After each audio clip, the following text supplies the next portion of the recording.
இந்த கிழங்கை பாதியாக உடைச்சிங்கன்னா அது ஒரு 100 கிராம் வரும்.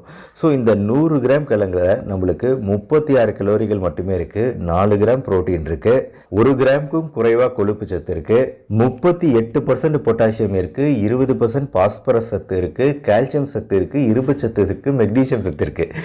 ஸோ எத்தனையோ சத்துக்கள் இருக்குது. அதனால தான் வந்து இப்போது எல்லா வயதினருக்கும், இப்போ சப்போஸ் இப்போது பெண்கள் அப்படின்னு வைங்களேன், இப்போ 13 வயசுலேருந்து 19 வயசு இருக்கக்கூடிய பெண்களுக்கெல்லாம் வந்து இதில் இருக்கக்கூடிய ஃபோலேட் அப்படிங்கிற வைட்டமின் சத்து ரொம்ப ரொம்ப நல்லது. இது பிற்காலத்துக்கும் ரொம்ப நல்லது. ஏன்னா ப்ரெக்னென்சி அப்போ ஃபோலேட் அப்படிங்கிறத ஒரு மாத்திரையாக தருவோம். இரும்பு சத்தை வந்து ஒரு மாத்திரையாக தருவோம் கர்ப்ப காலத்தில்.